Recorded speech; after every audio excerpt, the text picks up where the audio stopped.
So, can I first have your initial reactions to this fracking ban announcement? Yeah, we are very happy with the governor's order. We think, in particularly, the managed decline is a really great step forward for California. Um, we look forward to engaging with the governor to make it even stronger. We think that it needs to be a faster time frame, which the order does allow. And we want to make sure that it really promotes communities and protecting communities as well as possible.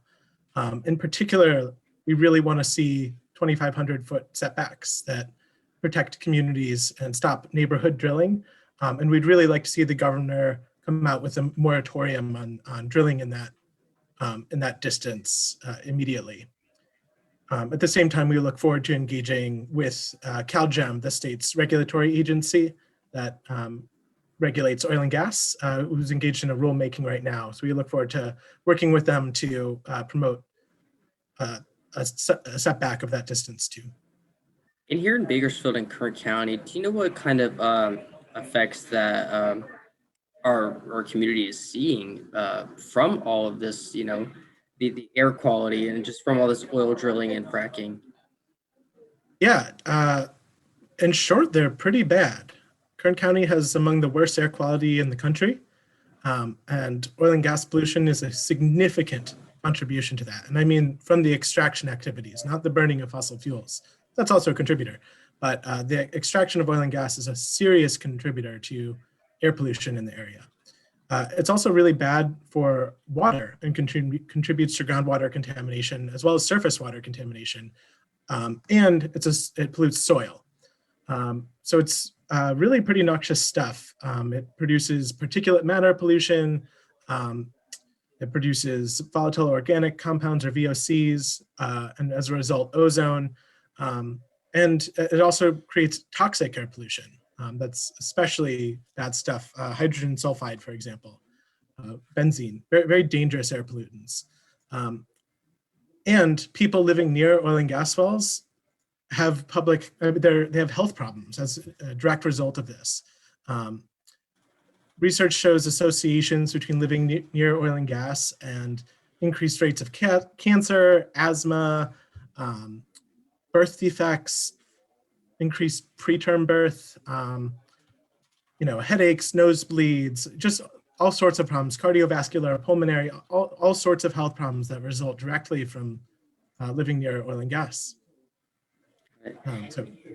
And at the same time, while we are, phasing out and so we're getting rid of this type of these resources, do you think there's enough being done by the state to introduce new forms or increase the forms of renewable energy resources? So my work focuses on statewide oil and gas policy, so I'm not as plugged into our renewable energy work. But what I read in the news, to me, it looks like California is taking some good steps forward on renewable energy. I think there's always more to do, but that isn't my focus to be able to speak specifically to it. And in terms of, like you just heard me ask Dean about the jobs that may be lost, what is your group's take on that? Really glad you asked. We are fully committed to a just transition for workers and communities. Dean mentioned SB 467. The Center on Race, Poverty, and the Environment is one of the two co-sponsors of that bill. And the other co-sponsor is a coalition of which we're a member.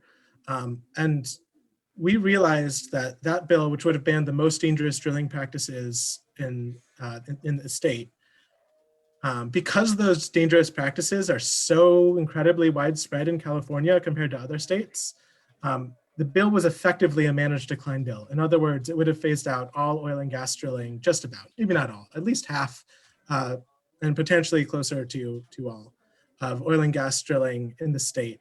And so that made it a managed decline bill. And when we realized that, we extended the timeline because we were concerned about a just transition. It can't happen by 2023, which was the date for that bill, parts by 2023 and parts by 2027.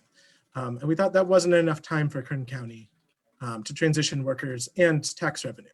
So we pushed it out to 2035. And we are very committed to working with workers and with local governments to make sure that they are able to find a new way forward. We're also engaged in the High Roads Training Partnership Program, and that is a program to help communities transition and find new, more diverse economies. The thing about oil and gas as a significant contributor to the economy is that it's a boom and bust cycle. So it's actually really hard on local budgets. It's constantly fluctuating. You'll get a huge budget one year and dramatic cut down the next year. And as a result, it's hard for the community to have consistent services. So we want to find sustainable development and replace this and replace that tax revenue to make sure communities are self-sufficient and aren't hurt by this and are in fact helped in this transition. Similarly with workers, we want to make sure they get really great new jobs that, put food on the table and, provide for all their needs, good union jobs that really protect workers. We hear some flack about renewable energy jobs not being as good. To some degree, that may be true. Some of the jobs are great, some of them aren't as good. But that's not the whole just transition. We're not only talking about renewable energy. A huge area of just transition is actually remediation of oil wells and toxic sites. How do we kill? So we're 25. It's a great place to transition oil workers' skills to cleaning up oil wells. And honestly, if oil companies don't start that cleanup now and are allowed to carry out their business model of Just like a view. Here's what taxpayers with the bill, just based on current oil and gas development in the state of California, we're looking at a $9 billion debt that taxpayers would have to pick up. If instead we direct oil and gas polluters to employ their workers in cleaning up now, then we can save taxpayer money and give great oil worker jobs to promote that just transition. And there are more jobs available in oil well remediation over the next 10 years than there are workers currently working in oil extraction in the state of California. Now, the oil and gas ordinance that was approved by the county, I want to say it was last month. I correct me if I'm wrong. It all runs together. Does this new announcement today by the governor go hand in hand with that, or like do they collide in it, or are they not related at all?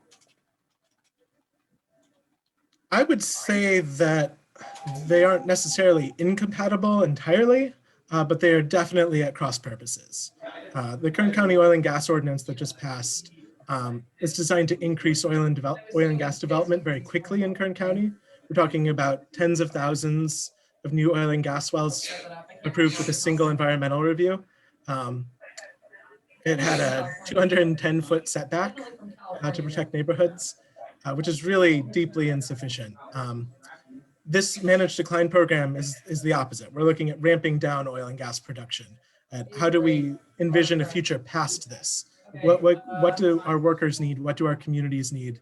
And what's the responsible way to do this? Instead of letting the industry die on its own, which is what's happening, and which is what happened with coal. When we saw coal collapse and workers and communities just devastated.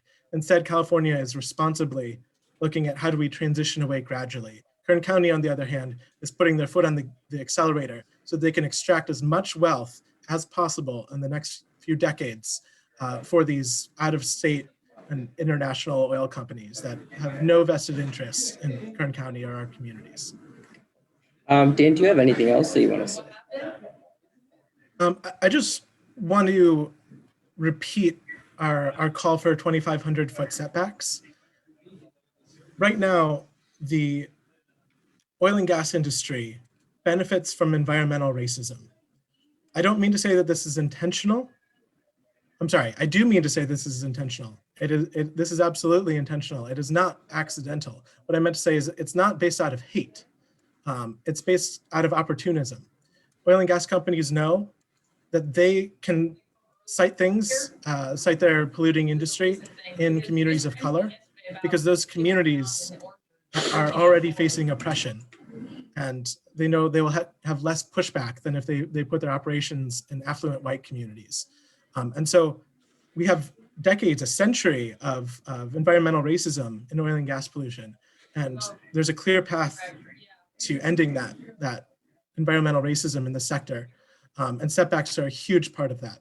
If we can get oil and gas drilling out of neighborhoods that is such a major step to protecting these communities that for too long have borne the costs of oil and gas drilling while international oil companies extract the benefits.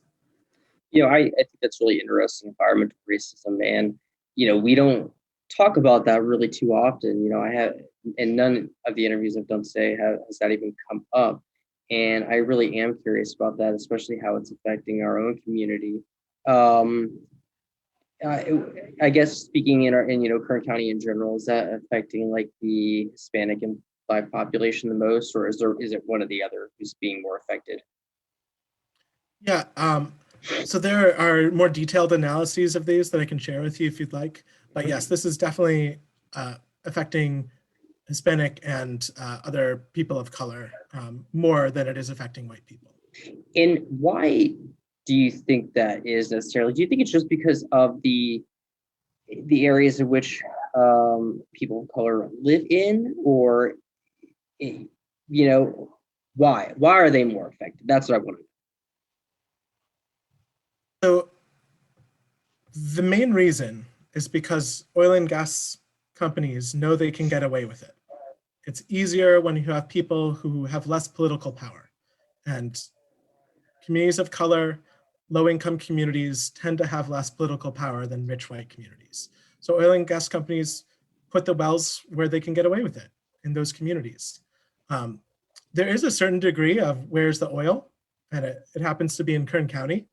And Kern County happens to have a higher percentage of people of color and Latinx communities. But at the same time, why is the extraction happening specifically where it is? The specific sites that tend to be near people of color and not near white people within Kern County. And that is because of this opportunistic racism that I'm mentioning. And do you know in particular where, like, any districts here in Bakersfield or any areas in Kern County that is affecting people the most, the people of color the most? I would have to look at some analyses to get those specific details. I can tell you which communities we work in that are most affected. Yeah, please do. So I know Arvin and Lamont have been really hitting up against oil and gas interests. The community of Arvin passed a setback of its own on the local level a few years ago. And they've really been struggling with this oil and gas problem and really taking some power as they fight back against it. It's been really inspiring. Also, Shafter is also engaged in this work and doing some incredible organizing and advocacy. And Delano, where I live, we do have a couple of oil and gas wells really quite close, none in the city limits that are active, but another community we work with that's engaged in this fight is affected, especially by the current oil and gas ordinance that will potentially ramp up production near Delano and even within the city and cause more problems. And then speaking about the approval of that oil and gas ordinance a while back, when the county supervisors go ahead and approve that, do you think they actually take into account the races that are impacted? No, I don't. I can't speak to individual supervisors' thinking or the way that, I don't know them personally. What I will say is that we were very clear about this problem and they were not interested in it. There was a lot of dishonest rhetoric being thrown around. We had dozens, perhaps, I believe over 100 call-ins to the city council meeting where this was approved, or sorry, the supervisor board meeting in which this was approved. And, they listened politely and then went ahead with what they were going to do no matter what we did. The community is opposed to this. The community has raised that this is racism. In effect, this is systemic racism. It's what it looks like. We're seeing it. And they did not seem to care. I'll also add, the ordinance was passed a few years ago and then struck down by a court. And then they passed substantively the same ordinance and there's another lawsuit. And I expect it to be struck down by a court again because it's still illegal.